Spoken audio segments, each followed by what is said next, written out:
তাহলে brand identity, তাহলে ব্যাপারটা আসলে কি? একটি ছোট ব্যবসায় ব্র্যান্ড আইডেন্টিটি হলো বিভিন্ন উপাদানের সমষ্টি, যা নির্ধারণ করে ব্যবসাটি তার দর্শকদের কাছে কেমনভাবে উপস্থাপিত হয়।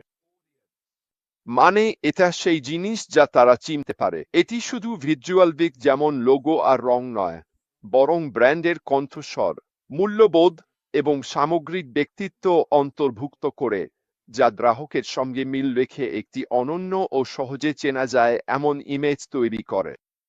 দুঃখের বিষয়, আপনি এখানে এই ডায়াগ্রামটা দেখতে পাচ্ছেন না, কারণ এটা কি আরো বিস্তৃত হয়। একটু হলেও এটা সেখানে বিস্তৃত হয়।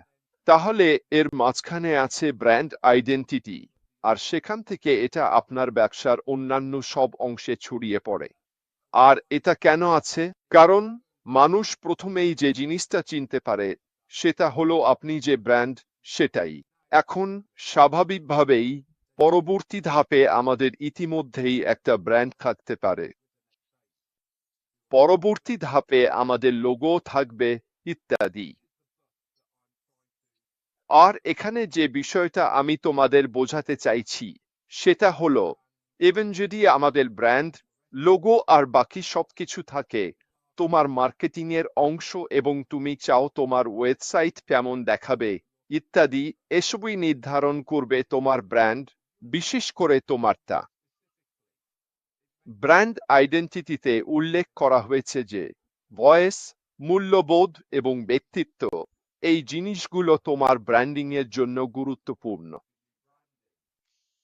তাহলে চলুন ভেঙে দেখি ছোট ব্যবসার জন্য শক্তিশালী ব্র্যান্ড আইডেন্টিটি গড়ে তোলার মূল উপাদান ও ধাপগুলো কি কি। প্রথমেই তোমার ব্র্যান্ডের ভিত্তি নির্ধারণ করো। শোনার পর চেনা লাগছে। আমরা কতবার বলেছি কোনো ব্যবসার ভিত্তি কতটা গুরুত্বপূর্ণ সেটা নিয়ে। যেখান থেকে তুমি শুরু করবে সেই ভিত্তিটা থাকা সত্যিই খুব খুব গুরুত্বপূর্ণ। তোমার ব্র্যান্ডের গল্প শেয়ার করাটাও গুরুত্বপূর্ণ। আর এর উদ্দেশ্য কি? এটা গ্রাহকের কাছে মূল্য নিয়ে আসে এবং তোমার ব্যবসার পেছনের অনন্য গল্পটা তুলে ধরে। এটা সত্যি মানুষকে তোমাকে বেছে নেওয়ার একটা কারণ দেয়। তাহলে তুমি কি করছো? তুমি কি এমন বিচ্ছ যা মানুষের সমস্যা সমাধানে সাহায্য করবে আর তোমাকে অন্যদের থেকে আলাদা করে তোলে কি? এটাকে হালকাভাবে নেওয়া উচিত নয়। এটা সত্যি বিশ্লেষণ করে দেখা উচিত।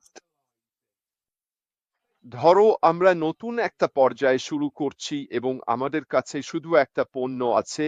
ধরো তোমাকে সত্যি এই এক পণ্য নিয়ে ভালোভাবে খোঁজ খবর করতে হবে, তারপর সেটা গ্রাহকদের দিকে তাকাতে হবে আর নিজেকে ভাবতে হবে, এই পণ্যটা কি সমস্যার সমাধান করছে? এটা কেন অন্যদের থেকে আলাদা? এর বিশেষত্ব কি? আর যখন তুমি এই এক পণ্যের সব দিক ঠিক করে ফেলবে, তখনই তুমি সেটা নিয়ে বাজো, বর্ণনা ইত্যাদিতে কথা বলা ও লেখা শুরু করতে পারো। এবং এটা এমন কিছু যা আগ্রহী বা কিনতে ইচ্ছুক মানুষদের কাছে আকর্ষণীয় মনে হবে। এছাড়াও সমান গুরুত্বপূর্ণ হলো তুমি কেন ব্যবসায় নেমেছো সেই গল্পটা বলা। তোমার ব্যবসার উদ্দেশ্য কি? তুমি কে? এসব বিষয়ও গুরুত্বপূর্ণ, ঠিক আছে। তোমার মূল্যবোধ কি এবং এর পেছনে তোমার নিজস্ব গল্পটা কি?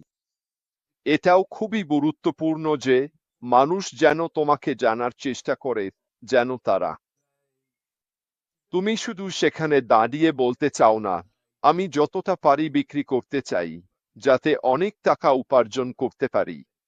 এভাবে তোমার ব্র্যান্ড তৈরি হবে না। এভাবে অবশ্যই তোমার দর্শকদের সঙ্গে সহযোগিতা এবং তাদের তোমার প্রতি যে আস্থা তৈরি হবে সেটাও হবে না। যদি তারা তোমার সম্পর্কে একটু জানে, আর এটা প্রথম পাতায় না থাকলেও চলে, তুমি চাইলে একটা পেছনের গল্প যোগ করতে পারো। মানে তুমি যা অর্জন করতে চাও তার পেছনের গল্পটা। এখন আমি নিশ্চিতভাবেই জানি যে অনেকেই আছেন যেমন অনপ্যাসিভে যোগ দিয়েছেন নানা কারণে, যার মধ্যে অর্থনৈতিক কারণটাই প্রধান। কিন্তু অবশ্যই আমার মতো অনেকেই আছেন যারা অনপ্যাসিভের মাধ্যমে এমন কিছু করতে চেয়েছেন যাতে তারা তাদের কমিউনিটিকে সাহায্য করতে পারেন, হয়তো তাদের চার্চকে সাহায্য করতে পারেন, এতিমদের সাহায্য করতে পারেন, বা নানা ধরনের সংস্থাকে সাহায্য করতে পারেন। এটাই তোমার সেই গল্প বলার জন্য একদম উপযুক্ত সময়। না, খুব বেশি বিস্তারিতভাবে ব্যাখ্যা করতে হবে না, শুধু একটু পেছনের গল্প বলো। তুমি কেন এটা করছো, আর কি কারণে করছো? এটা তোমাকে একটি ব্র্যান্ড হিসেবে অনন্য করে তোলে। টার্গেটেড অডিয়েন্স অর্থাৎ তোমার আদর্শ গ্রাহক কারা, তাদের চাহিদা কি, আর কিভাবে তোমার ব্র্যান্ড তাদের সঙ্গে সংযোগ স্থাপন করতে পারে সেটা চিহ্নিত করা। আমি কতবার বলেছি, আর এটা অবাক করার মতো ব্যাপার, অনলাইনে ব্যবসা গড়ে তোলার প্রতিটি ধাপে এটা কতবার উঠে আসে, তোমার টার্গেট অডিয়েন্স কোথায় আছে এবং সেটা জানা কতটা গুরুত্বপূর্ণ। আর আমরা তো আলোচনা করেছি, তাই না, কিভাবে তুমি জানতে পারো তোমার টার্গেট অডিয়েন্স কোথায় আছে? যদি তুমি আমার করা ভিডিওগুলো ফিরে দেখো, আমরা অনেক বিস্তারিতভাবে আলোচনা করেছি কিভাবে টিপস আর ট্রিক্স শিখে তুমি জানতে পারো তোমার টার্গেট অডিয়েন্স আসলে কি খুঁজছে।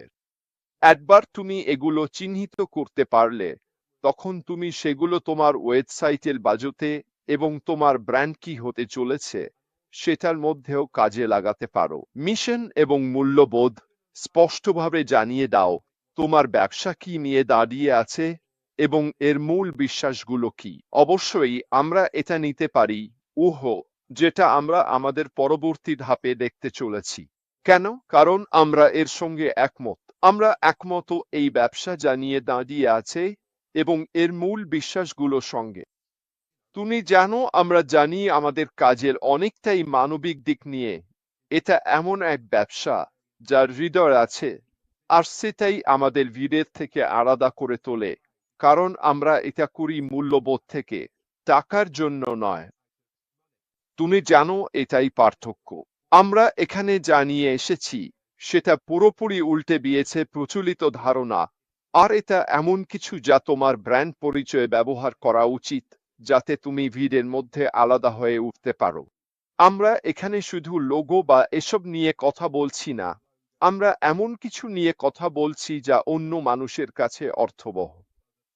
তোমার মিশন আর মূল্যবোধ যদি স্পষ্টভাবে প্রকাশ করা যায়, তাহলে সেটা অনেক মানুষের, ব্যবসায়ীদের সাথে গভীরভাবে মিলবে। কেন? তুমি সবসময় এটা দেখতে পাও, মানুষ তাদের দৃষ্টিভঙ্গি আর বিশ্বাসের সাথে মেলে এমন কিছুর জন্য বেশি টাকা দিতে প্রস্তুত থাকে।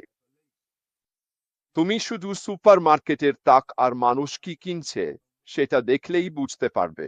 মানুষ এমন জিনিস কিনবে যেগুলো দামি, কিন্তু হয়তো সেগুলোর পরিবেশ বান্ধব পটভূমি আছে, পরিবেশের জন্য ভালো।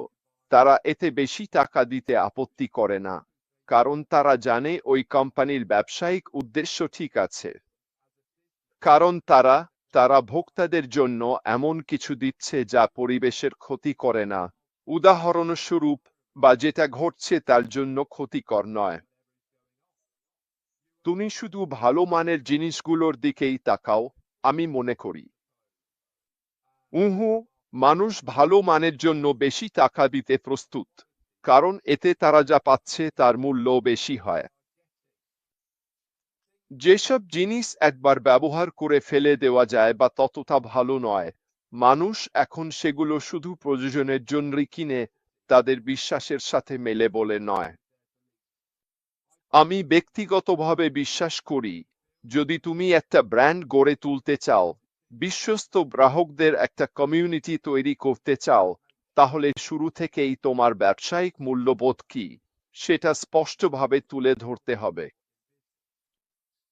প্রতিযোগিতামূলক বিশ্লেষণ অর্থাৎ তোমার প্রতিদ্বন্দ্বীদের বোঝা, এবং তোমার ব্র্যান্ডকে আলাদা করে তোলার সুযোগগুলো চিহ্নিত করা।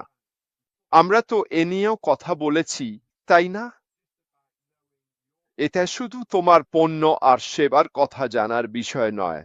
তোমাকে গিয়ে দেখতে হবে অন্য প্রতিদ্বন্দ্বীরা কি দিচ্ছে, যেটা তোমার মতোই, এবং বিশ্লেষণ করতে হবে দুইটার মধ্যে পার্থক্যটা কোথায়। কেন? কারণ এটা তোমার জন্য বিক্রির একটা বড় পয়েন্ট। এটা এমন কিছু যেটা তুমি অবশ্যই তুলে ধরতে পারো এবং দেখাতে পারো যে তুমি অন্যদের থেকে আলাদা। শুধু এই কারণেই নয়, আমরা আলাদা কারণ আমরা ব্যবসা হিসেবে কিছু নির্দিষ্ট লক্ষ্য অর্জনের চেষ্টা করছি।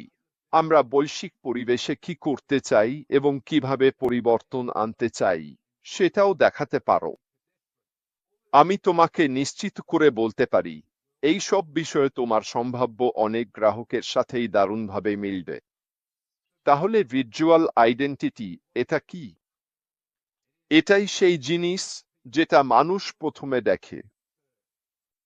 লোগো এটাই প্রথম জিনিস। এটা তোমার ব্র্যান্ডের একটি ভিজুয়াল প্রতীক, যা নিশ্চিত করে যে এটা অনন্য, মনে রাখার মতো এবং বিভিন্ন জায়গায় ব্যবহারযোগ্য। যখন তুমি একটা লোগোর দিকে তাকাও, তাহলে আমরা কি একটা লোগো খুঁজে পাব? আমরা কি একটা লোগো রাখব? হ্যাঁ, সম্ভবত আমরা রাখব। এটা কি এখন যেটা দেখছি তার থেকে আলাদা হবে? ভালোই সম্ভাবনা আছে। আমি জানি না, কিন্তু এটা বদলানোর ভালো সম্ভাবনা আছে। কিন্তু এই নতুন লোগোটা যেটা আমরা নিতে যাচ্ছি, সেটাই হবে আমাদের পরিচয়। এটাই হবে যেটার জন্য মানুষ আমাদের চিনবে। এই লোগোটা কি বোঝায়? এখানেই তোমার ব্র্যান্ড হিসেবে ভূমিকা আসে, কারণ তুমি ইতিমধ্যেই লিখে ফেলেছ তোমার মিশন কি, তুমি কি অর্জন করতে চাও এবং বাকি সবকিছু, যাতে সবাই ভালোভাবে বুঝতে পারে ব্র্যান্ডটা কি এবং বাজারে সেটা কিভাবে কাজ করে। এটা খুবই গুরুত্বপূর্ণ যে ওই ভিজুয়াল লোগোটার একটা অর্থ থাকুক। এবং অবশ্যই আমরা এই সব তথ্য পরবর্তী ধাপ থেকে এবং আমাদের সিইও আশমুফারেহের মাধ্যমে পাব। রঙের প্যালেটও তাই। তোমার ব্র্যান্ডের ব্যক্তিত্বকে প্রতিফলিত করে এবং সব প্ল্যাটফর্মে একরকম থাকে এমন কিছু রং বেছে নাও। আবার যদি তুমি সত্যি ভালো কোনো ওয়েবসাইট দেখো, তাদের লোগো, পৃষ্ঠার ব্যাকড্রপ, আউটলাইন, রঙের সমন্বয় সবকিছুই মিলিয়ে যায়। ঠিক আছে, সবকিছু সুন্দরভাবে মিলে যায়, তাই না? লোগো থেকে শুরু করে অন্য পৃষ্ঠাগুলো লোগোর রঙগুলো নিয়ে নেয়, সেগুলো পৃষ্ঠায় নিয়ে আসে এবং বাকি সবকিছুতেও ব্যবহার করে। এভাবেই একটি খুব ভালো, চোখে আরামদায়ক, নান্দনিক ওয়েব পেজ তৈরি করা যায়। এটা ঠিক যেমন বর্ণনায় বলা হয়েছে, সুন্দরভাবে মিলে যায়।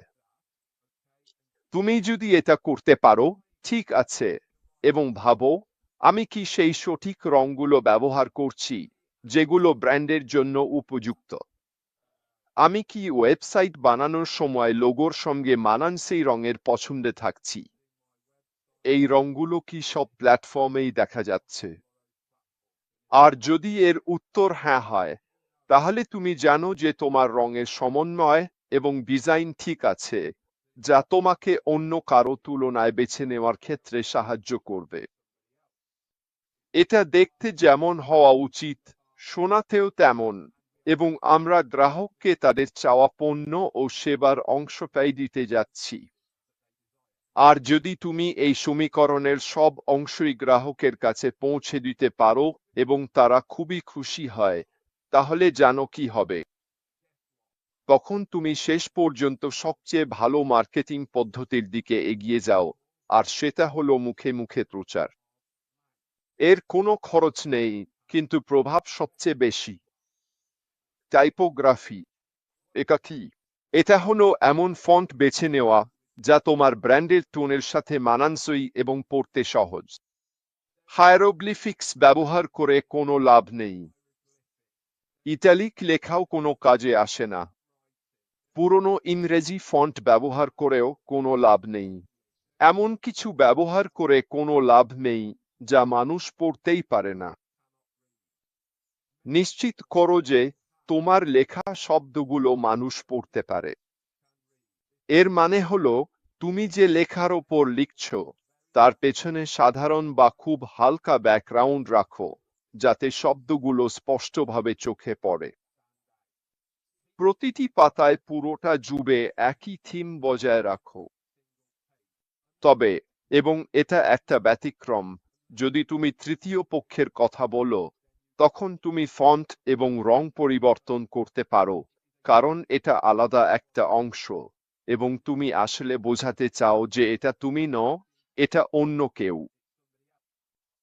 ঠিক আছে, এভাবেই তুমি ফন্ট কিভাবে কাজ করে এবং এটা কতটা গুরুত্বপূর্ণ শুধু মানুষ পড়ার জন্য নয়, বরং তোমার লেখার মধ্যে এমন কিছু জিনিস তৈরি করার জন্য যা অন্য কারো লেখার থেকে একটু আলাদা মনে হয়, সেটা বোঝা শুরু করতে পারো।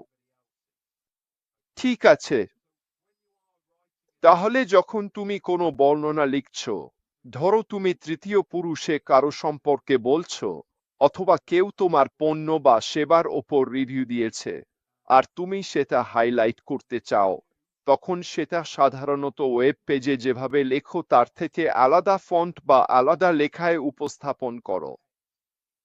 তখন সেটা আলাদা হয়ে যাবে এবং মানুষ স্বজনপ্রিয়ভাবেই বুঝে যাবে, 1 মিনিট, এটা তো সাধারণ লেখার মতো নয়, এটা কিছুটা আলাদা কিছু। এই কারণেই এটাকে যতটা সম্ভব সহজ রাখা এত গুরুত্বপূর্ণ। ঠিক আছে, বড় বড় শব্দ ব্যবহার করো না। ঠিক আছে, কারণ তুমি চাও যত বেশি সম্ভব মানুষকে টার্গেট করতে এবং চাও যত বেশি সম্ভব মানুষ বুঝুক তোমার মিশন কি, তুমি কি অর্জন করতে চাও, পণ্যটা কি, ইত্যাদি। এই কারণেই যখন তুমি তৈরি করছো এবং নিজের পরিচয় নিয়ে ভাবছো, তখন সত্যিই গুরুত্বপূর্ণ বিষয় হলো তোমার পরিচয়ের সাথে জড়িত সবকিছু, যেমন লোগো, তুমি যে লেখা লিখছো, ওয়েব পেজ নিজেই, ইত্যাদি। এসব কি বড় পরিসরের দর্শকদের কাছে আকর্ষণীয় হবে। এই তো, বন্ধুরা, এটাই ছোট ব্যবসার জন্য ব্র্যান্ড পরিচয়। এখানে অনেক কিছু করার আছে, অনেক কিছু ভাবার আছে, অনেক কিছু আছে যেগুলো তুমি কাজে লাগাতে পারো যখন আমরা পরবর্তী ধাপে এগোনোর জন্য সবুজ সংকেত পাব। এর কতটুকু আমরা অন্তর্ভুক্ত করব আমি জানি না, কিন্তু এখন অন্তত জানো ব্র্যান্ড পরিচয় তৈরিতে কি কি লাগে। এটা অবশ্যই তোমাকে পরবর্তী ধাপে সিদ্ধান্ত নিতে সাহায্য করবে। এটাই ছিল আমার পক্ষ থেকে, বন্ধুরা। আমরা